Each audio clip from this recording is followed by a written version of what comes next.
Welcome to Mic'd Up Sports, the show that gives people in sports, past and present, an unfiltered platform to share their stories. If you'd like to help us sustain this oral history archive, click the listener support link on our Spotify page. Thanks for joining us, and enjoy the show.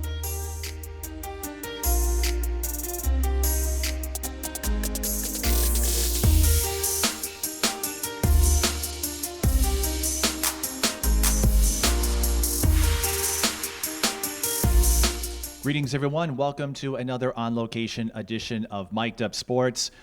And my guest today is someone who might have set the record for the longest time to set up an interview, but don't worry, she has a valid explanation. That is because she will be continuing her college volleyball career at Lewis University in a few weeks. And when you're a college student athlete, time management is kind of a thing, but we have Lauren Stenman, a North St. Paul graduate and a setter and right side player for Lewis University. And Lauren, I know I think first talked about this 3 years ago at the height of the pandemic, and I guess time and patience have been on our side to finally make this happen. So thanks for stopping by. And just up to this point, what would you make of your time as an athlete, making history at North St. Paul and continuing your skill set, continuing those talents you cultivated at Lewis University? It's been challenging, for sure, to just be a student athlete, to graduate in the middle of COVID, not really have a real graduation, and then start college classes online. But it's been a great area of growth for me. I've learned a lot of time management, a lot of perseverance. Being at Lewis gives you a good chance to, learn who you are and learn how to handle relationships with your teammates. So the whole experience from high school sports of ending on a great note and then starting brand new, fresh at a different school at a higher level has just shown me how to grow through challenges and learn myself as a new person. And one of them, like you said, was graduating in the middle of COVID. So we had everything remote for a time. And when I look at your numbers and the stats, and I'm guessing it's like this for just about every player who went through that, what we call COVID year, you look at the 2020 season and I'm going, oh, that's pretty low. And then until you realize, oh, there probably weren't a ton of games, because I've seen the numbers you've put up after that. And that looks more like the Lauren that I saw at North St. Paul. But Thank you. What was, well, you know far more than I do. I think I did a scrimmage one time at Stillwater. I don't know if you saw that with a couple of players. And not that I needed it to understand what goes into all of this, but it is a good way to learn just all of the techniques and instincts that you develop, and how no matter what level you are, it doesn't come right away. It takes a lot of practice and a lot of repetition, especially in a sport as fast as volleyball, with all the split-second decisions that go into it. Yes, yep, that is 100% what volleyball is. Sometimes you can use some strategy, but especially at the college level that I'm playing at now, everything is so fast that you have to be able to just quick react and make a smart decision. I'd like to think, I don't know how many volleyball players are gamers, but if there is a thing for like quick time gaming leagues, I would think volleyball players would have the advantage.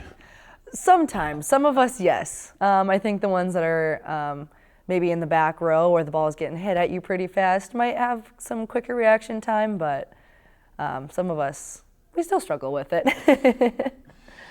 Well, you haven't struggled on the court. Two-time All-GLVC First Team honoree, if my research is correct. Yes. But something interesting, I know I typically start at the beginning, but I was curious about this because when I covered you at North St. Paul, you did a little bit of everything, but I noticed you play setter and right side, so I don't know if there was a transition involved with that, because I don't remember you as a setter primarily. On North St. Paul, that was Bria's job, and you would handle back row, front row. It seemed like no matter where you were slotted, you'd find a way to contribute.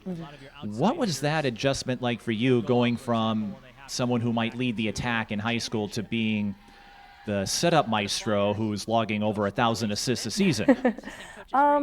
It was an easy transition, if I'm being honest. In high school, specifically North, I knew that my role was a hitter, just because that's how the team dynamic worked. I needed to step up as the hitter. But then for club, I was more in the setter position and then just kind of a minor hitter.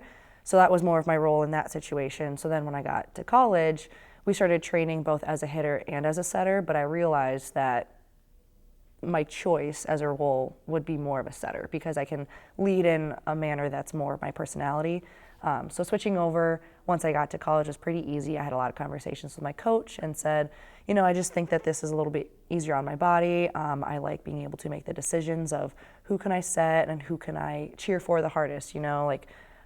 I like the skill of setting a lot more than hitting, but starting hitting was really fun. But then I just learned that setting as a whole, that position was a best fit for my personality.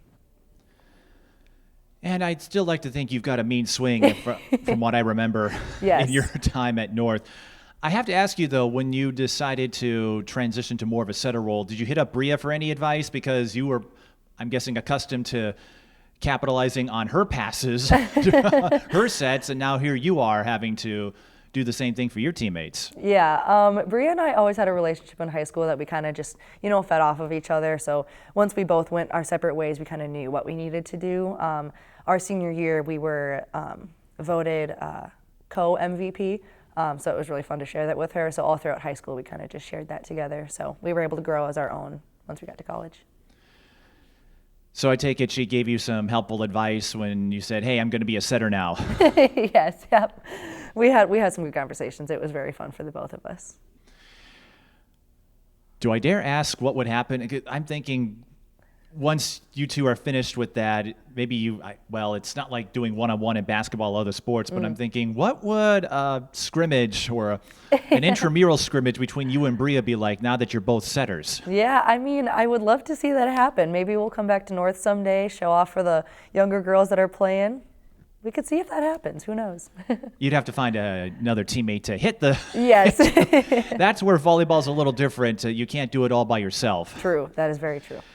But I know we did an interview years ago when I was doing stuff with SEC, so some of these details I remember, but they're a bit fuzzy. But for our audience, who maybe don't follow all the different channels, what got you into the sport of volleyball, and were there any other sports that you tried out when you were younger?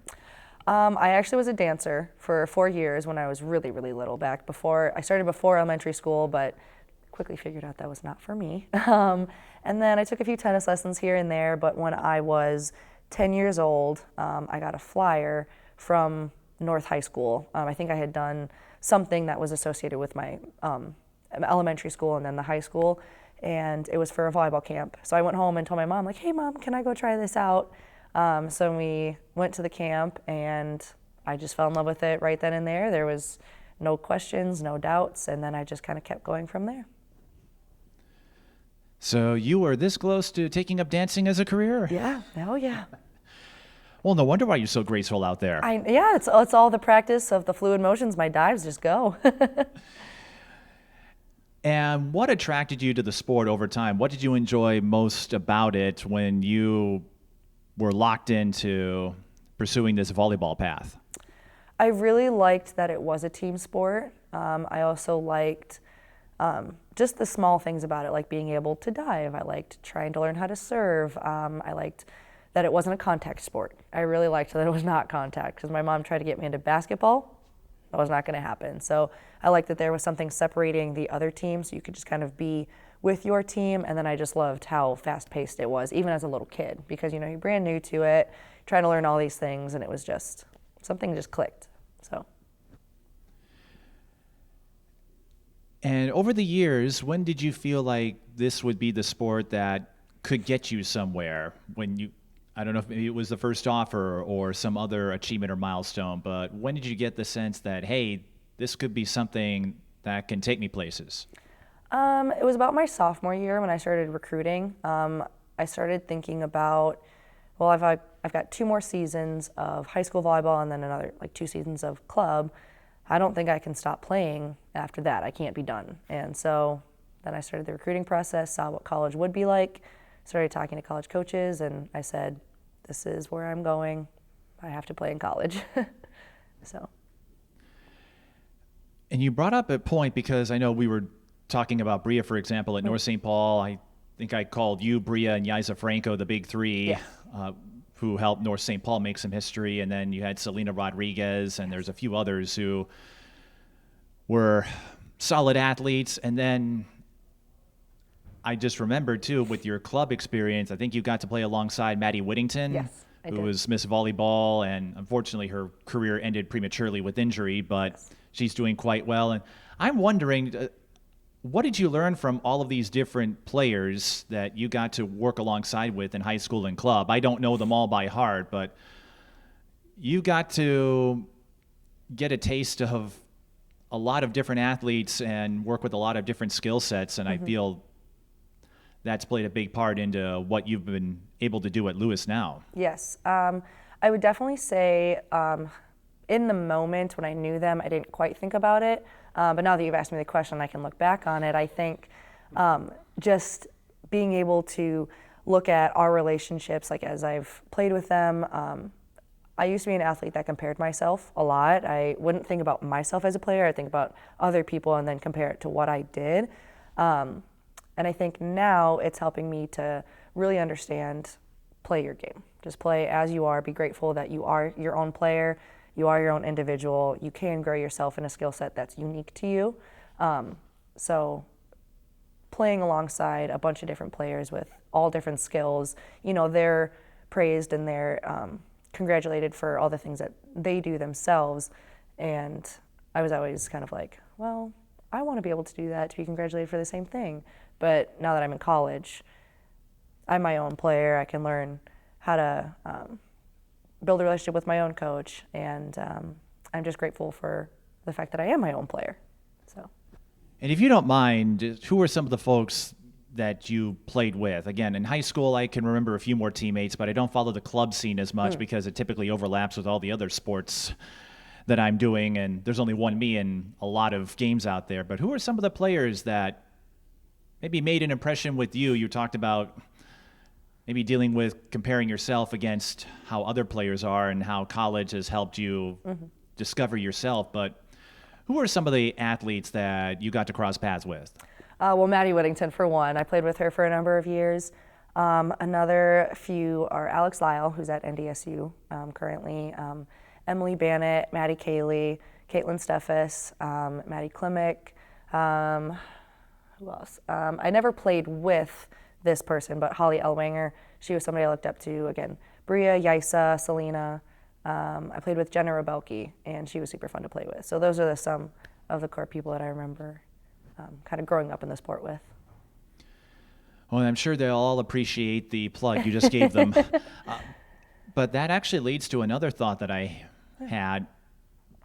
Who are your role models in the sport? Because basketball, for example, we have the WNBA, the college game gets a lot of exposure, ratings, and the like. And a lot of the other athletes that I've talked to, they can go to the college or pro level and point to somebody. Volleyball doesn't get as much exposure. Big Ten Network and some of the other cable stations have given more coverage to it, but you don't see a similar following at the professional level. So who are the athletes that you looked up to when you pursued this path of volleyball here? Well, like I just said, Holly Elwanger.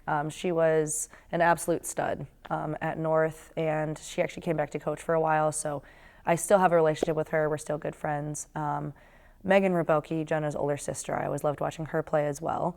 Sam Seliger-Swenson from the U of M. When I was in middle school going into high school, I loved watching her. And one of the most influential actually was a coach for me, Laura Bush. She used to be associated with the U of M, and then I'm not quite sure what she's doing now, but she coached me during my 15 season at Kokoro, and she had the strongest impact on me, so she was one of my biggest role models. So. Then you mentioned Maddie Whittington, of course, and getting to play with her all those years at Kokoro. It almost served as a preamble or a prologue, because I look back and remembered how many times you and Stillwater had to face off in sections. Yes. I think it was 3 years in a row in the section final. Yep. And then another year where you met in the semis. Yep. So what were those rivalry games like? I guess I call them that because it seemed like these were the two that always would meet, and Stillwater was a solid group, or they had the upper hand, and then North St. Paul was able to work their way to that point. But what was that like when you had to go up against your club partner in Maddie, and every year it seemed like you were doing it for the right to go to state? Yeah. It was a lot of mixed emotions, I'll be honest. I really wanted her to do well because she was my friend, closest friend in high school. So I really wanted her to always have a good game, but I always wanted us to win. So I always wanted to be able to cheer for her and say, hey, you played so great, because I know that, success is important, and I always love watching her play well. But then as my own team, I always want us to just be a little bit further on top. And on that note, North St. Paul, again, had some great teams over the years, but until, I think, 2019, when you and Bria Yiza and that group made it to state, they had never won a section championship before, never had a state tournament appearance. But they were always a team that was in the mix. Like the season before, you won 21 games in a row to start before your first loss. So what was that like? It's not like North St. Paul was in rebuilding mode. They had a lot of solid pieces to make that puzzle work. But what do you look back on most fondly and perhaps most educationally, if that's the right word, playing for a program that was trying to get in the mix with some of the perennials in high school volleyball? Well, I think it's really important to just remember that there's lots of competition all throughout every conference, and I think that's part of what was putting a little bit of that roadblock, is that we were a really good team, but there was always just this good mix of competition, and so there was always a little bit of a battle between different teams, and so there's competition and skill, and what team is slightly stronger just shifts every year. And so the year that we did go to state, we won sections, it had shifted, and we fought back and took the top spot for that year. But I think every year leading up, it was always just kind of, these teams were pretty even, and it was just a little bit, game by game competition, stuff like that. So yeah.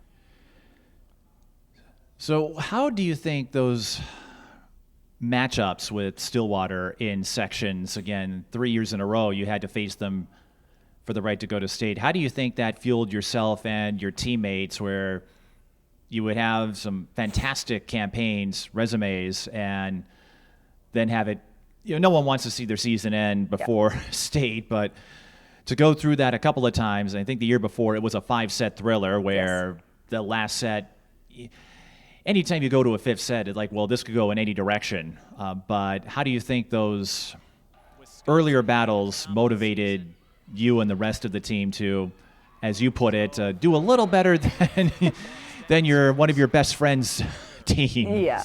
Well, the group of us that, so the team that did go to state, we had been together for quite a few years. Both, we started out club together, and then we kind of shifted there, but all throughout high school we were on pretty similar teams, JV, varsity, all throughout the 4 years. And so we all had this memory of constantly losing to Stillwater. And so we were all frustrated and angry and kind of like, we want our revenge against Stillwater. And so that kind of unified us as a team. We were like, this team is not losing to Stillwater anymore. And so I think that helped us a lot, that we all had been through it together for the past few years. So when we got to that final point, and just came together. And how do you feel your time as a polar helped develop you, both as an athlete and as a person, going through all of those ups and downs, whether it was engaging with Stillwater for sections all the darn time, or some of the other, perhaps more, I'm going to say minuscule, but facets that we don't always see, because there's a lot that goes into these games, and it's something I've mentioned, or I try to bring up in conversation, like, hey, we only see what's on the court or on the field. We don't know what goes on behind it that helps build the chemistry, make those moments that people look back on so fondly. And how do you think your time as a polar embodied that? I think my time at North helped me to appreciate perseverance, because my freshman year I started on JV when I wanted to be on varsity. but I think it was very good for me. But then growing all 4 years with the same team and just kind of slowly graduating some people and bringing in new people, you get to inherit a dream and then pass it on. So getting that in high school and then finalizing it with state brings me to college, and now we're starting off rough with COVID, not having a real season, but throughout the 4 years, and I still have this hope that, my coach is handing me down a dream. The players that graduated before me are handing down a dream of making it to the national championship. So going through high school sports, now it's kind of getting into college sports that way as well. And this is a more generic question, perhaps, at least for volleyball fans who might be tuning in, but what do you think are the facets or the elements that are unique to the sport that you wouldn't find elsewhere? You spoke of the teamwork that you have to do because you've got 6 players in one space, and as we talked about before, you can't do it by yourself because either you're going to set up for somebody or go for the attack on offense, and then on defense, who's going to make that dive to get the up, or who's going to make the block, all of that. Yeah. What elements do you think are unique to the sport that help make it what it is? I think there's a certain level of communication that's unique to volleyball. Generally, the 6 players on the court are in a very close proximity, but also the players on the bench are relatively close. So, you think about football, you're very spread out on the field, your bench is all the way off. But volleyball, you're all very close to each other, so you can hear everything. So you really have to communicate in a way that you're talking straightforward, but also listening very, very well. So just talking about things in the play, talking about things after the play is over. I think there's also a level of trust and learning your teammates. Because volleyball is so quick in a small area, you learn your habits, you learn your teammates' habits, and then you figure out how that works on the court together. So I think that's a very unique aspect of being able to know, I know my teammate's going to be able to do this, or I know that maybe that's not her strong suit, so I can cover for her a little bit. On a similar note, tactically, how do you approach the quick-time nature of the sport? It might seem obvious to you because you've done it for so long, but again, I did that one scrimmage, and I see players go out there, and I'm going, how do they react that quickly? How do they know where to go and what to do when you have a split second? I liken it to the amount of time a batter has in baseball to respond to a pitch. It's, I think, less than half a second. I imagine it's about the same length of time for all of you. How do you adapt to a sport where if you don't react right away, you could find yourself in a hole? Yeah, we do. I think we might have just a bit of time with, especially with a larger ball, it's easier to see, but you just practice it. You work on it. We have practices sometimes where our coach stands up on a box on the other side of the net and just hits ball after ball after ball at us super quick. You just have to figure out how to have your arms out. You just got to train your eyes. It's kind of more of a practice repetition kind of thing. So me doing it over the years, has helped. Now that I'm at the college level, I've continuously learned how to see things on the court with my eyes, and you just train it, practice every day. And we've talked about the history that you got to make at North St. Paul, yes, going to state. What do you recall from that season, not only finally getting past the hump that was Stillwater, the roadblock that would send you home before making it, but you get to state and then made it all the way to the semis. I think you got bronze in 2019. Yep. So you start the tournament with an upset over Lakeville North, and correct, even though you weren't able to sustain that against, I think it was Minnetonka, and I've noticed we lost to Wayzata. Yep. Well, I think that's a loss a lot of teams can. Yes, not that you want to, but Wayzata, I've seen them, and they are phenomenal, yes, athletes too over there too. But what do you recall the excitement, the emotion that here you are, this group, and you never know what will happen from one season to the next, but you knew that you were going to go out and whatever happened, you were going to be the first team ever to make the state tournament in volleyball. And what do you think that symbolized for you and all of your brethren out there? Well, I think we were all very much on the same page of it's not good enough to just get to state. You know, like if we're going to be the first team to get to state, we're going to go far. So we were all in the same mindset of, yeah, we're here, but now we want to do well while we're here. So we knew we were the underdogs. You know, we weren't ranked in the state placements. And so we were like, you know what? This is our time to just show the state tournament what we've got. And so we just went out playing really hard. So I think that's something that we can all carry with us now as we're going on in life. And what do you remember from the atmosphere? And I imagine you got a fair dose of attention when it became clear, hey, we're going to go to state now and go to the Axe. I remember Bria telling me having one of her best friends, Jalen Suggs, Chet Holmgren, go to the games, and everyone's like, wait, what are they doing here? Yeah. But what do you remember from, I guess I would say, having celebrity status for a little while? It was crazy, overwhelming, surreal. It just, you know, at the end of it, you're kind of just like, that just happened. Whoa. But in the moment, it just felt very, it was incredible. I mean, your team is there together, your school is there together. So it was just an overall crazy experience. Did you have similar feelings?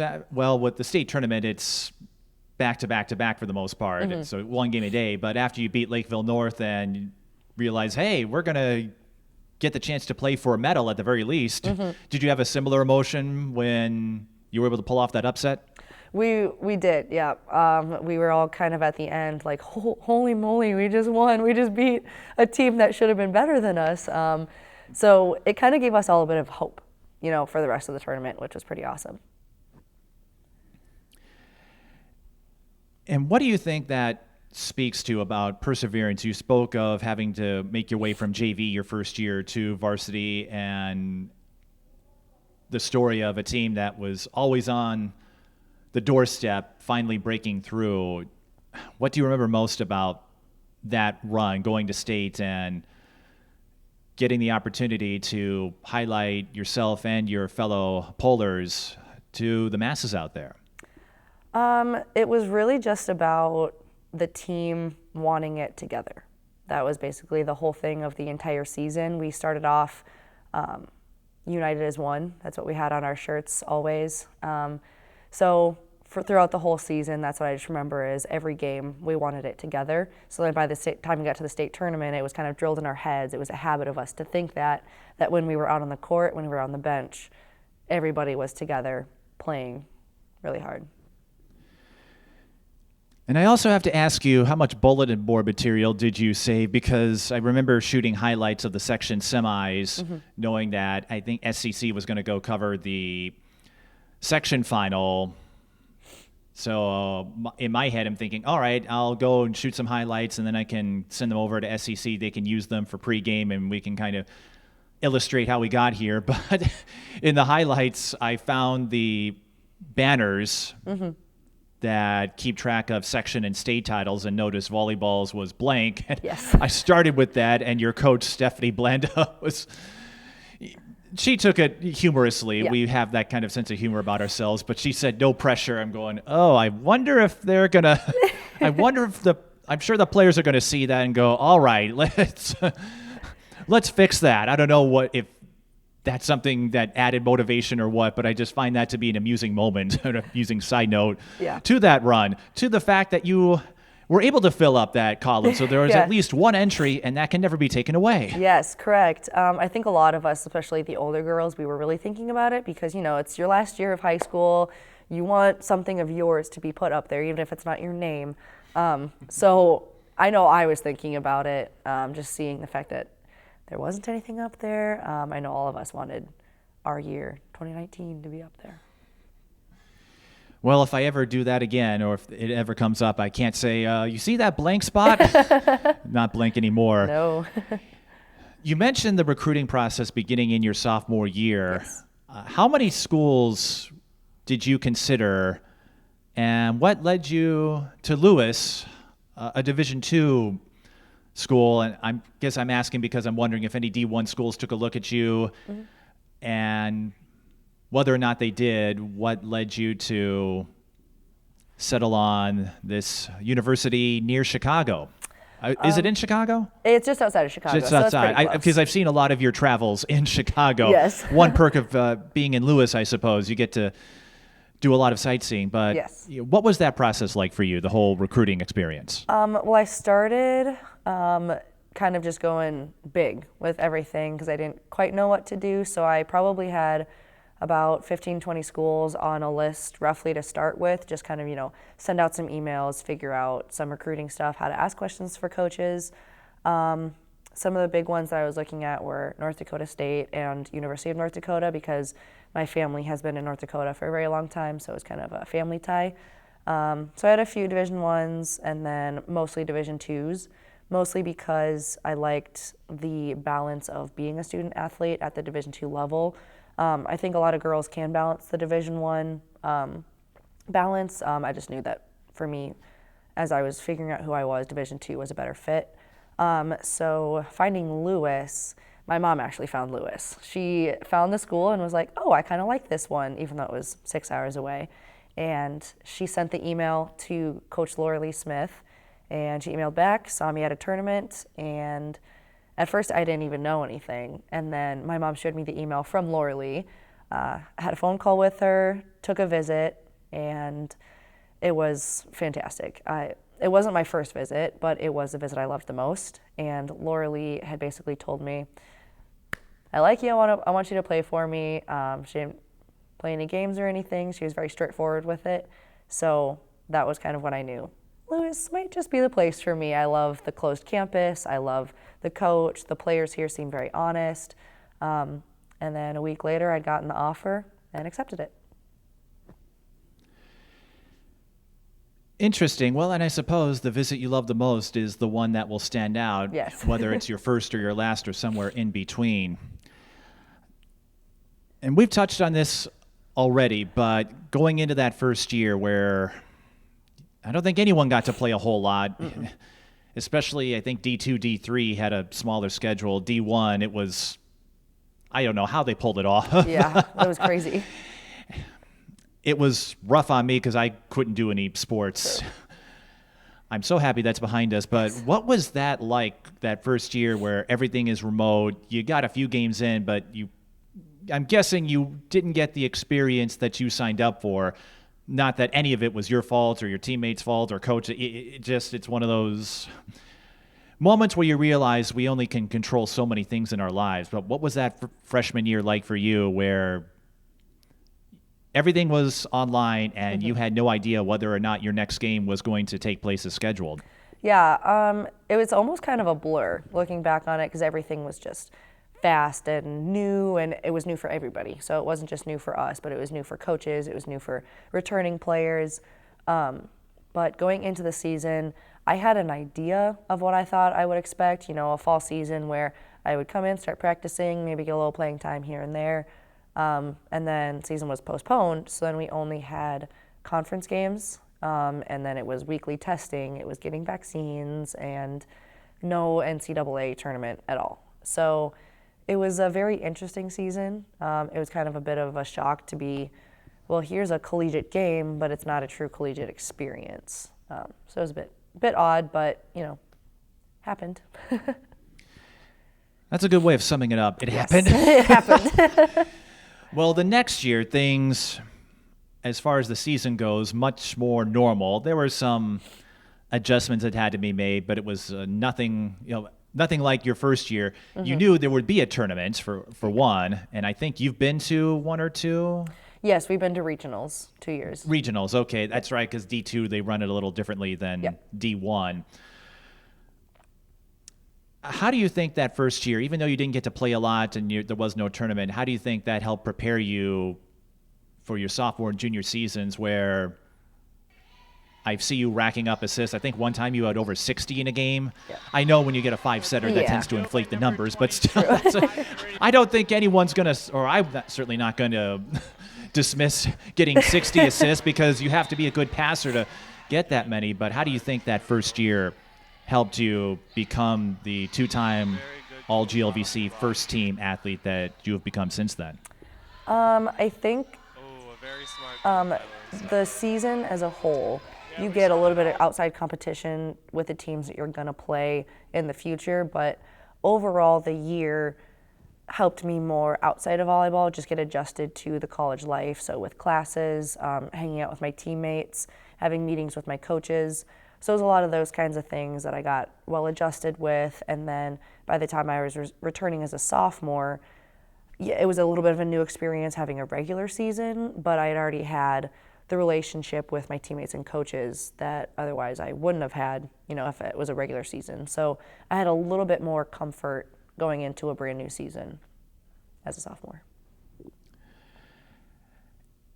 And I imagine most athletes don't pay attention to numbers, especially in the middle of a season or afterwards. It's usually the last thing on their mind. But when you look back and see the stats you've tallied, especially the set assists you have, I look at some of the hitting statistics and others, and I see, okay, she can still hit the ball if necessary. But do you ever look back on that and go, holy cow, how did I get that many? 1,200 your sophomore year, not quite as many last year, but still over 1,000, and that's about 1,000 more than I could probably rack up in a fall season's worth of time.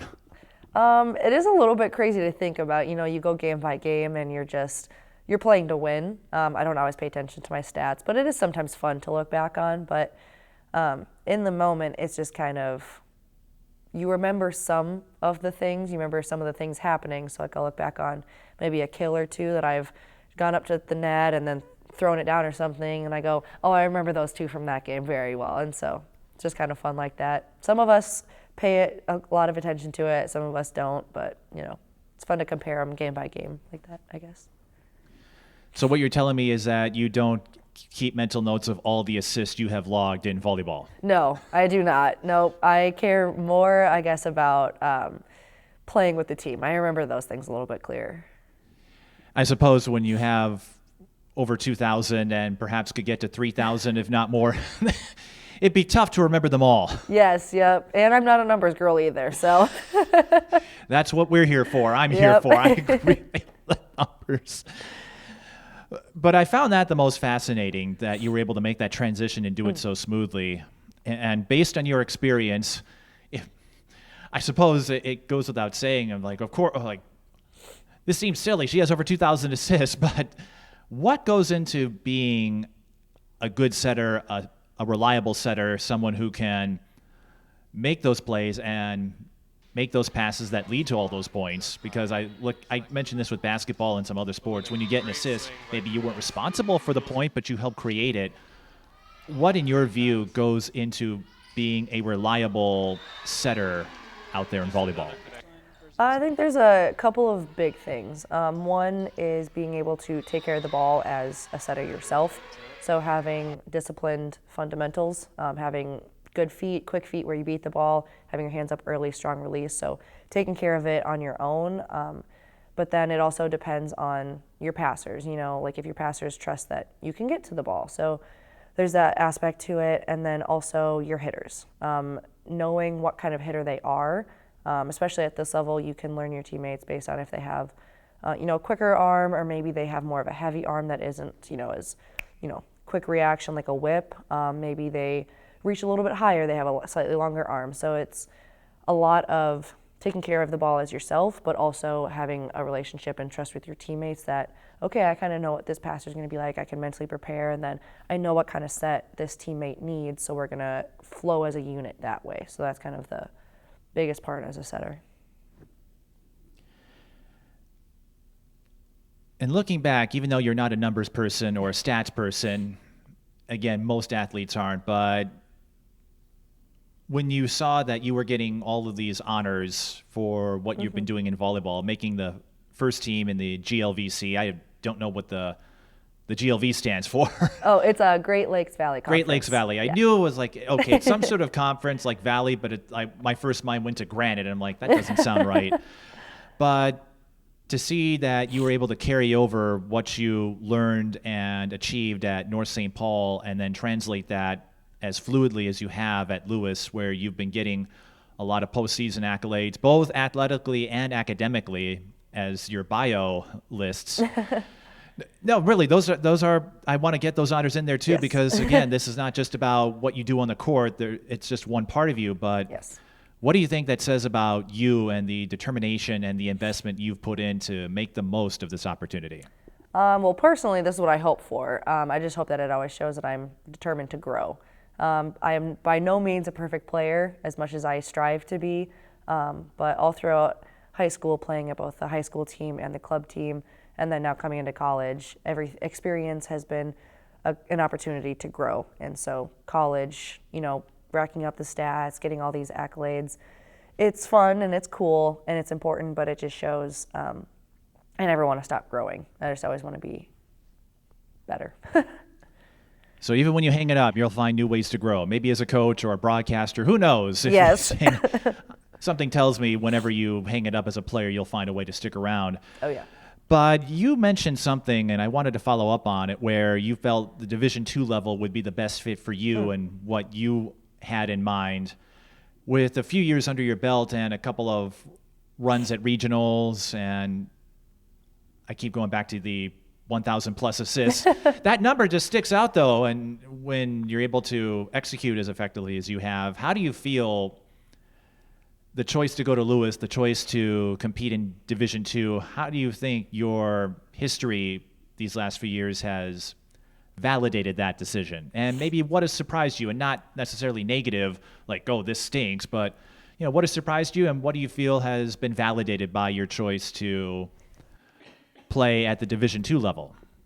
My experiences have shown me that this was the right choice because Lewis, every aspect of it, both the coaching staff, the team, the conference, how the Division II style works, my classes, everything has just been kind of molding me into a more understanding, more patient, more willing person. So my coach, Lauren Smith, currently is one of my favorite coaches ever. She's taught me so much about volleyball in the IQ sense, but also just as a player coach, how to have a good relationship. So the Division II level, she understands what Division II is like. And so she's really good about helping us to organize our classes, figure out home life, because she pulls from everywhere, some local girls, some far away. And so she knows that Division II, while it's not as demanding as Division I, still quite demanding. And so having her at school has helped me to kind of figure out that Division II is one of the best places you can go because it teaches you management, both with time, people, academics, just everything. Teaches you a lot of patience, a lot of determination, but it also leaves a lot of room for success. So I think that's what Division II has really given me through my years at college. Well, you touched on another point that I wanted to mention. No, I appreciate that. This should make for maybe the smoothest segue of this discussion we're having. But for others out there, of course, Division I gets the most attention when you see the growth in the tournaments. I think the Division I Women's Volleyball Championship will air on network TV this year for the first time ever after being on ESPN. And I've been to a lot of Gophers games. When I was a student there, and afterward, they always draw big crowds, Big 10, which is about to become the Big 20. Yes. Oh, my goodness. I guess that's one perk of being in Division II. You don't have to worry about being caught up in the realignment roller coaster, at least not at the level that the major D1 schools are at the moment, but that's another story. So Division I, of course, gets the most attention. That's usually seen as the highest level of competition. But for those who maybe are considering or thinking this maybe isn't the best fit, maybe a D2 school is right for me, or those who might have questions about it, what would you say to them? Because you might have seen this, and I've seen a lot of coaches and others, and I promote this myself. You're the author of your story, and that means if you want to go to a D2 or D3 school, then go for it. It's not all about the headlines and the attention. There's a lot more to this college experience than the following or the notoriety that a school has. So from your experience, what would you say to others who might be thinking of going that path, or maybe would consider it as an alternate if their first option isn't panning out? I would say I don't think there's anything wrong with choosing a Division I school. I think there's plenty of schools that are Division One that are, fantastic options. So if Division One is someone's dream, I tell them to pursue it. But I am always a huge advocate for Division Two because I think Division Two does a really good job of setting you up for life. The whole student life or student athlete balance going into a Division Two school is just a different dynamic. Division Twos generally, they're less demanding just in terms of practice times, commitment to season, skill level. I think it's still obviously high. It's a great place to play, but Division Two also leaves a lot of room for growth. I think from my point of view, I see a lot of girls go into the higher level Division Ones, and they are these fantastic players in high schools. They're in high school teams, so then they go in and they just start playing right away. Whereas Division Two, there's a lot of room for growing and earning a playing spot that I've seen especially happen to myself and to some of my teammates. So I would argue Division Two is a great place for both personal and athletic growth. And I've seen some Division II contests as I've covered sports long enough where more of these athletes go that route. And my first impression, I'll never forget when I went to go see, it was a basketball game, but volleyball, I'm familiar with it. Concordia University, for example, being the powerhouse Division II program that it is. You go to those games and maybe they don't go pro. And for a lot of athletes, I don't think that's in their future per se. I'm sure you'd love it if you had a chance to play professionally, but hey, this is just one part of me. But overall, the competition, the talent level in Division II games, I've said, is up there. I don't know if they could hold their own against D1, but that's not really why I'm there. But you go to those games and those athletes, they come to play. They know how to play. You're going to get an entertaining matchup at that level. Absolutely.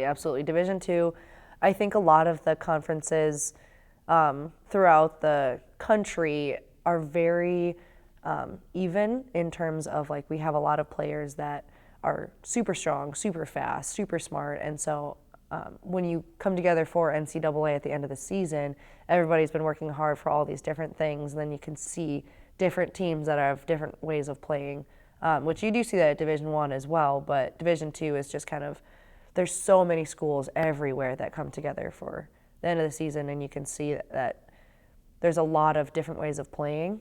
There's a lot of different types of players that excel in their own area.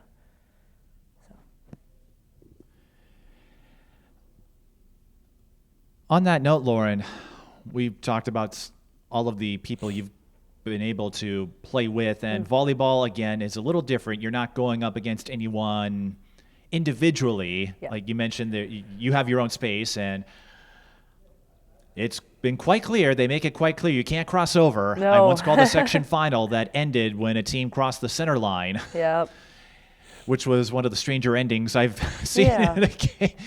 I'll never forget the call. This is a bit of a tangent, but I think I yelled, "Task across the center line," and then I didn't know what to say for the next 30, 40 seconds because okay, well, it's over. Yeah, that's the game. That's the game.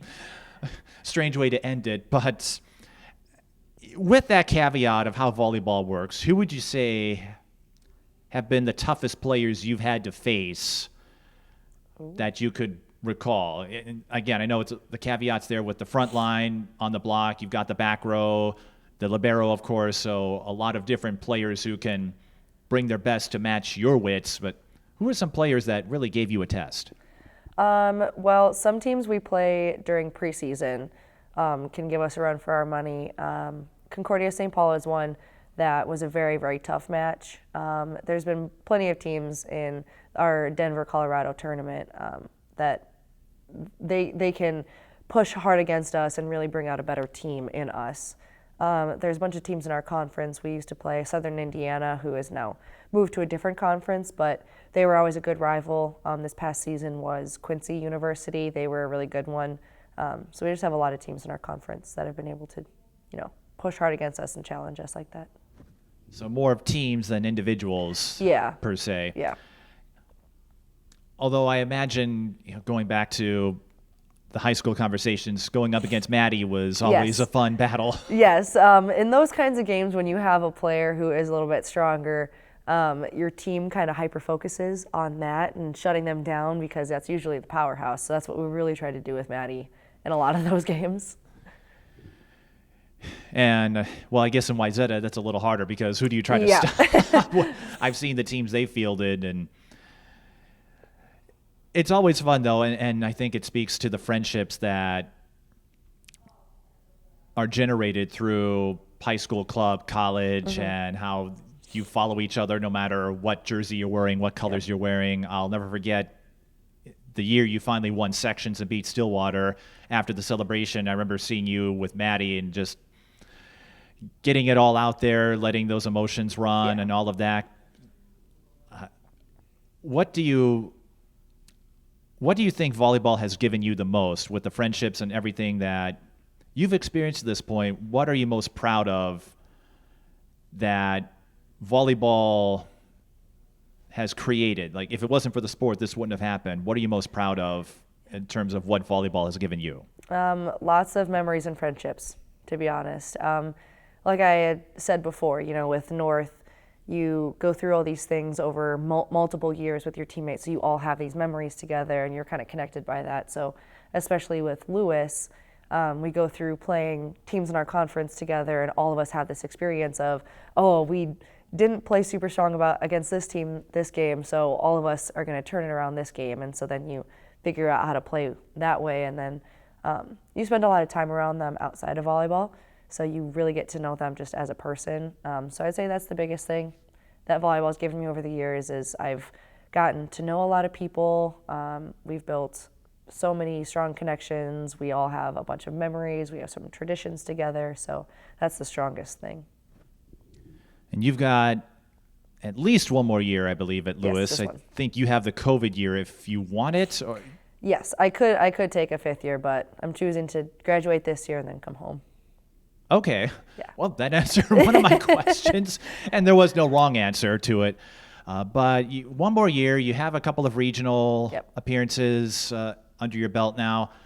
What are you looking forward to most out of this last year? And I guess since you said this is probably going to be it for you, what does the next leg of your journey look like after you complete your senior year, get your bachelor's, I presume, get all the pomp and circumstance that comes with it? What do you hope to accomplish, and what's next for you? Well, throughout the season, I want our team obviously to make it to Final Four at the least, but I think we could really get far into the tournament. But I want us to just continuously grow. I've gotten really big into reading a lot of sports books about mental toughness and just growing as a team together. So I really love that my team has started also to buy into that. So I hope that this is another season of just really super strong growth in that. At the end of the school year, I hope to graduate with exercise science major with a minor in theology, start working with youth Christian athletes, doing some stuff and work with ministry with them.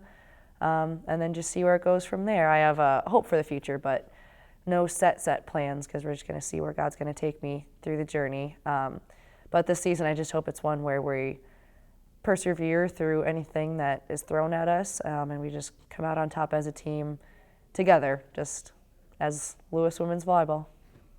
A couple of thoughts came to mind as you were answering that question. Are there any passages, authors, or books, anything that has resonated with you picking up these sports publications, sports books about developing mental fortitude? Mental health is becoming a bigger element, a bigger point of discussion now in sports. What has stood out to you at this point since you started picking up those books? An author that my team has really liked is John Gordon. He's very popular among the sports world. He has a number of books. One that we read as a team already was The Energy Bus.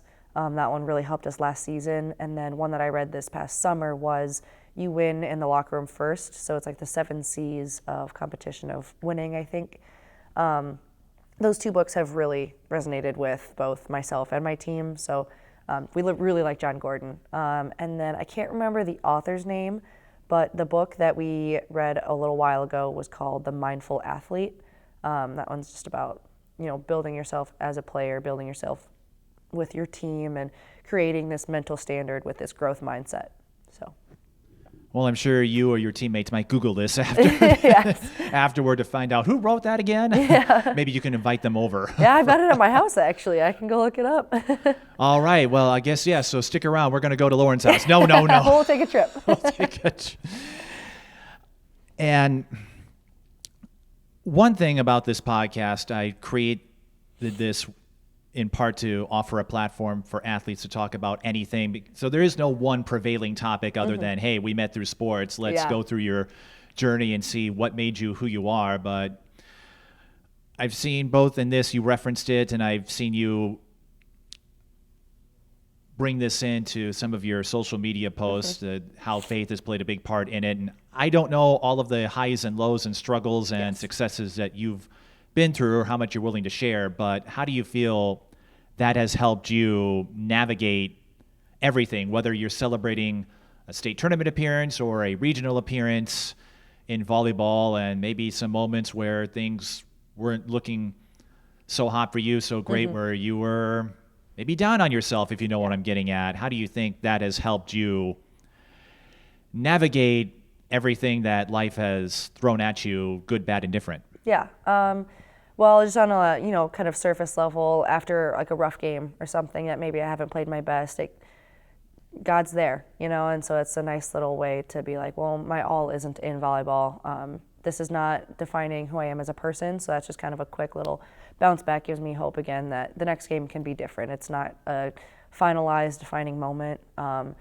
But a little bit deeper, freshman year was tough. Trying to figure out school, trying to figure out being away from home.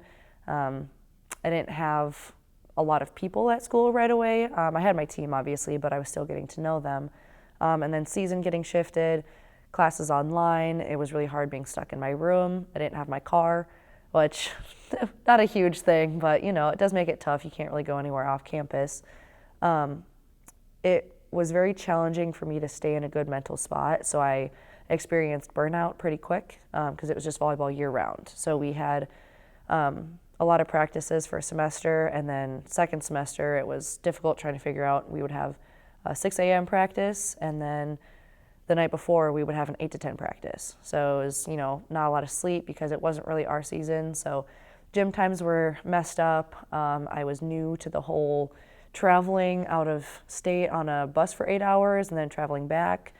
Time management was not great, so I was really jumbled throughout the whole season, and burnout crept up on me quick. And so at first, I didn't turn to God for all that stuff, so freshman year was tough. And then sophomore year, I came back with a completely new attitude towards my faith, and burnout did not catch me. So God really was just kind of there for me when you need something to look towards that isn't going to bring you down. I know that I have Jesus to kind of bring me to a good spot. He's always going to be there no matter what. So trying to navigate my faith, it was rough for a while. I would say I wasn't very strong in my faith. But then once you start looking to God, once you start following Jesus a little bit stronger, you get this hope, and you have a better understanding of all of this that you're doing is for something, but it's not defining you. So it kind of it gave me a little bit of separation between volleyball and myself, and kind of gave me an understanding that volleyball is more of a gift than it is my entire life. So. And I've asked this from other athletes who, again, have relied on their faith to help get them through whatever they might be facing. And are there any lines, passages that stand out to you? I know I've got one on my Instagram. I'm not the biggest, never been like a Bible thumper, for example, because I've met a lot of people from a lot of different backgrounds, and I feel that's what my journey in sports broadcasting has done for me, is given me the chance to meet and experience all sorts of ideas and values that maybe I wouldn't have been exposed to had I not followed this.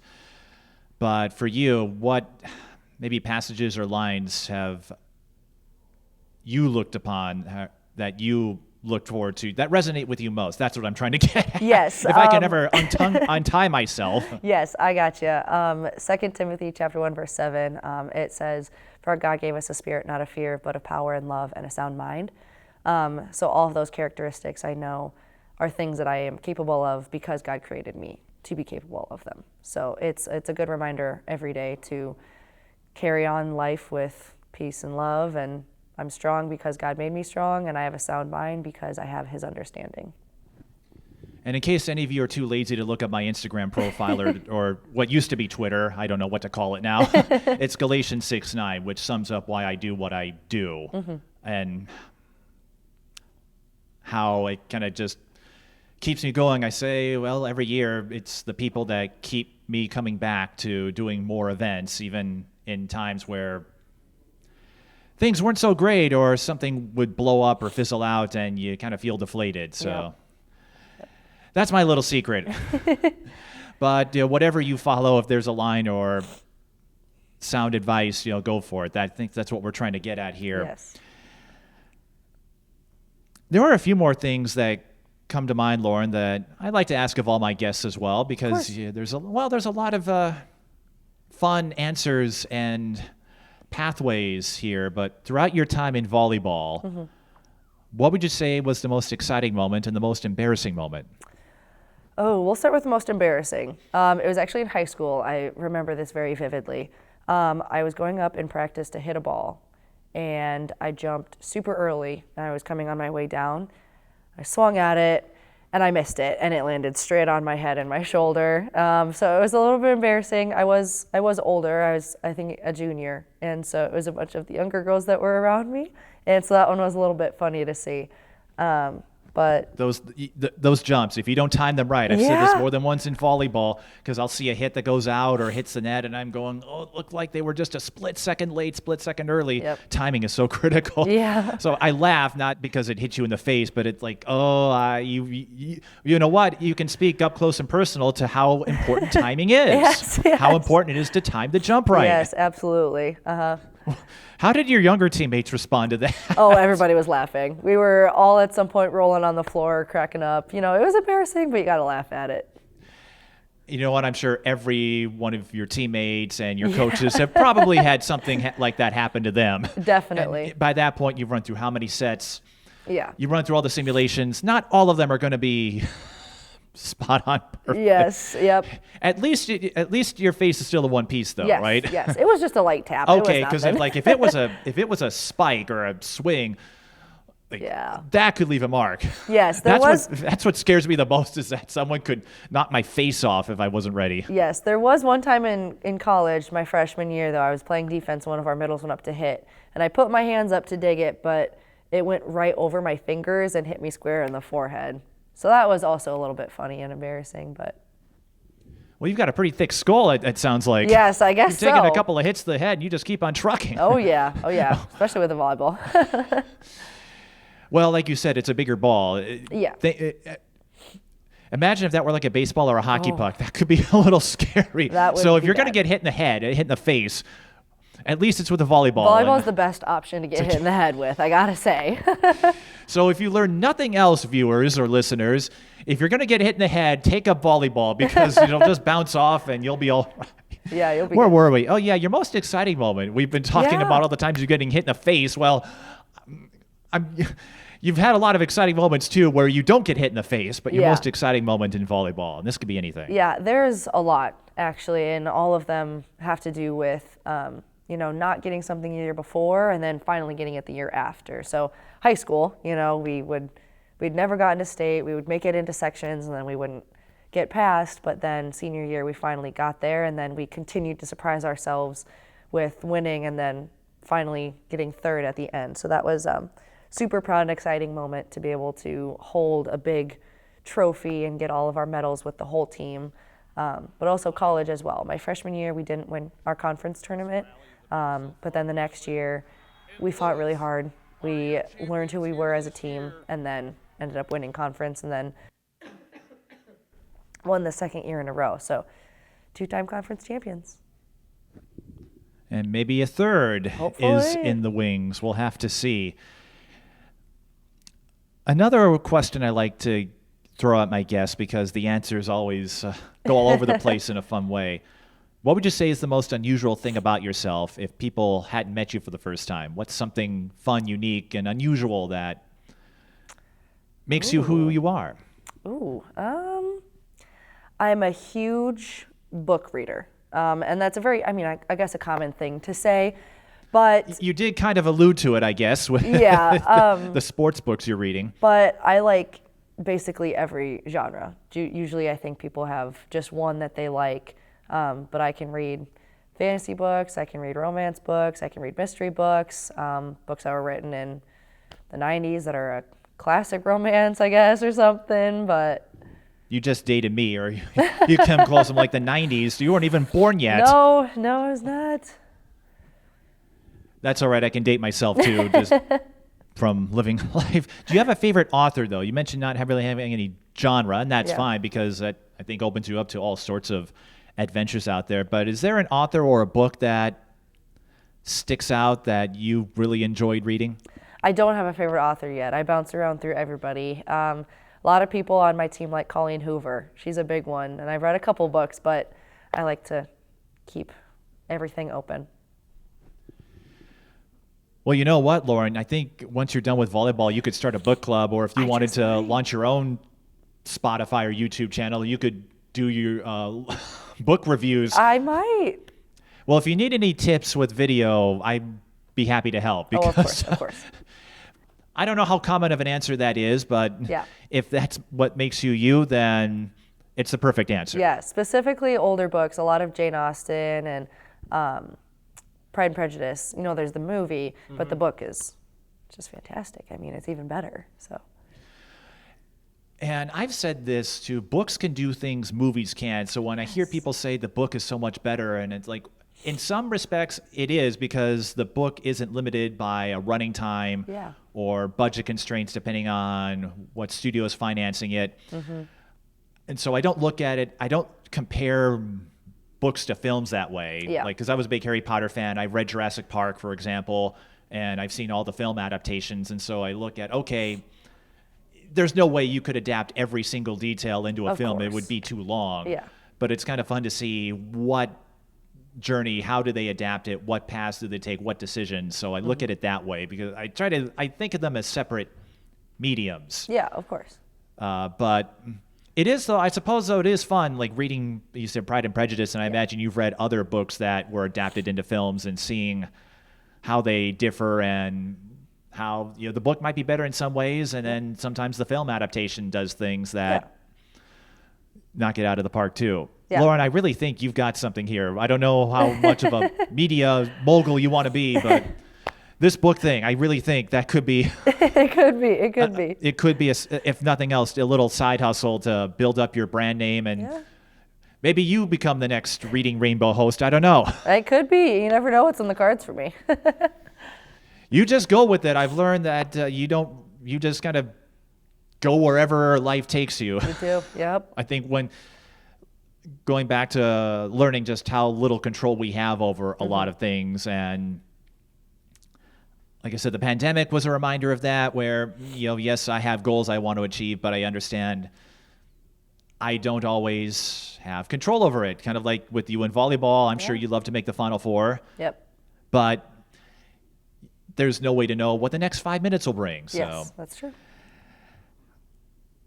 we've covered a lot of ground and went on this really long tangent about books, which I don't mind. It's always fun to, again, hear all of these different ingredients, these pieces of this puzzle that no two stories are alike, and you're an embodiment of that. But with everything you've gone through, whether it was the highs of making it to state in volleyball, the regionals, or going through burnout, that's something I know a lot of athletes deal with, D1, D2, D3, and having to do it in a time where activities were limited. You couldn't do all of the things that we were accustomed to, that I certainly was accustomed to in my college years.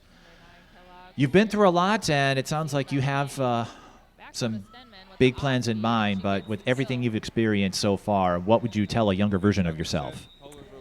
I would tell a younger version of myself to be more patient.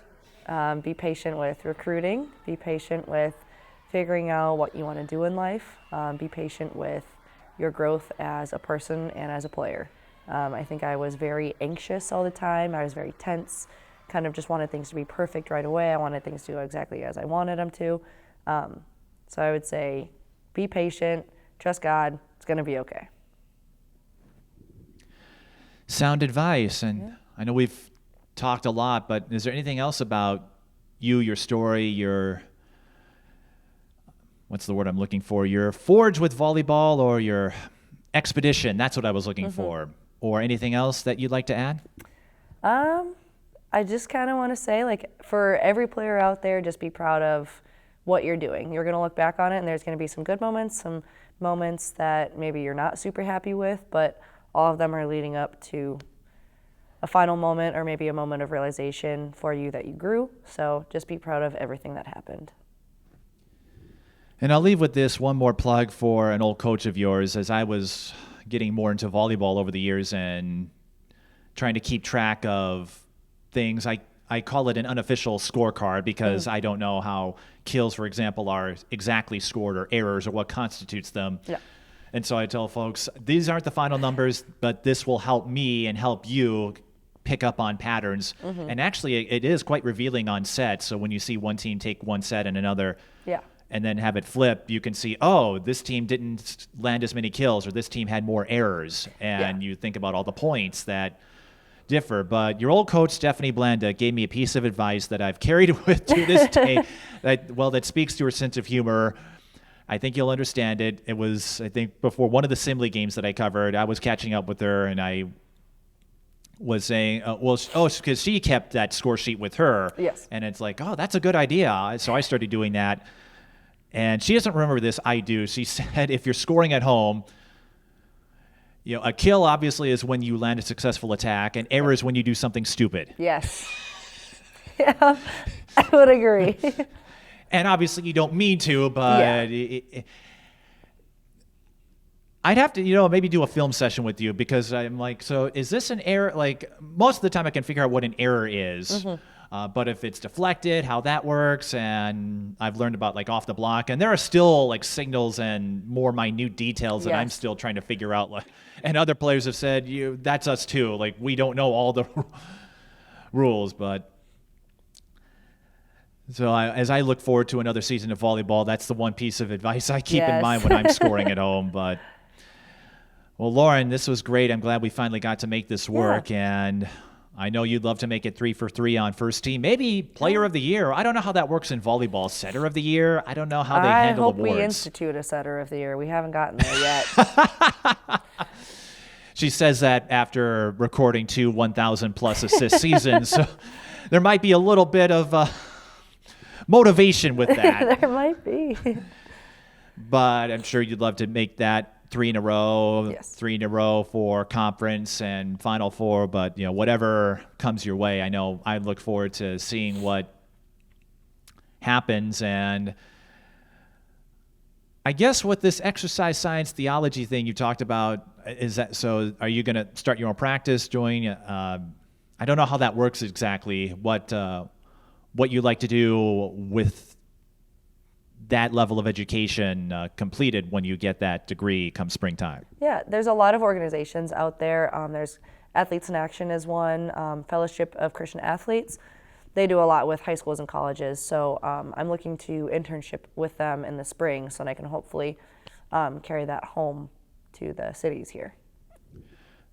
FCA, that is a group that I have heard a lot about through basketball. So I am looking forward to whatever comes your way. And if you ever wanted to give broadcasting a shot, so when you come back home after this season,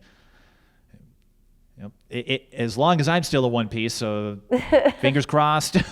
Yes. Heaven forbid something happens to me. It'd be fun to have you along to share your insights with us. But I'm glad we got to make this work, and I wish you luck as you get ready to embark on the final chapter of your college career at Lewis.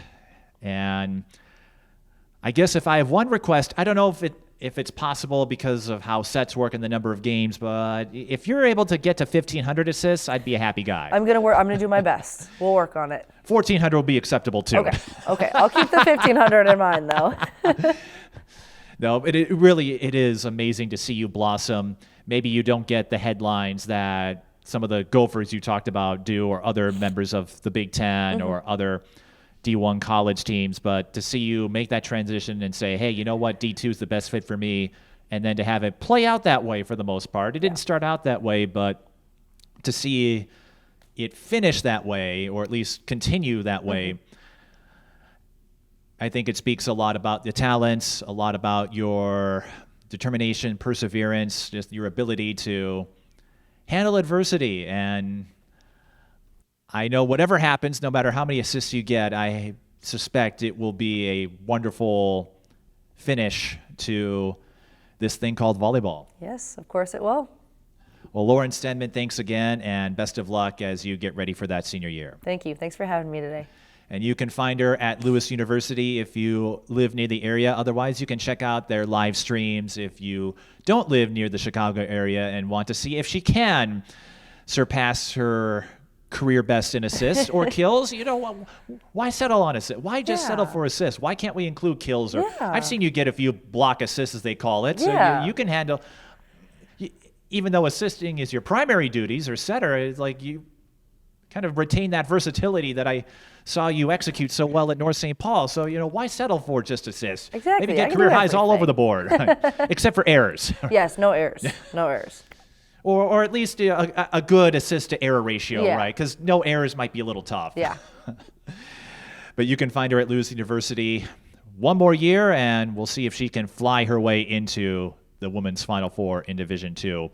And if you've got a story you'd like to share, we're always happy to have you. Just contact us on social media at @TheMikePeden.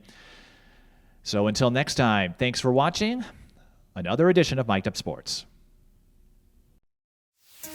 If you'd like to support TSB television programming, sponsor us at patreon.com/TSB television, PayPal @TSB television, or Cash App @TSB television. Thank you for listening to Mic'd Up Sports.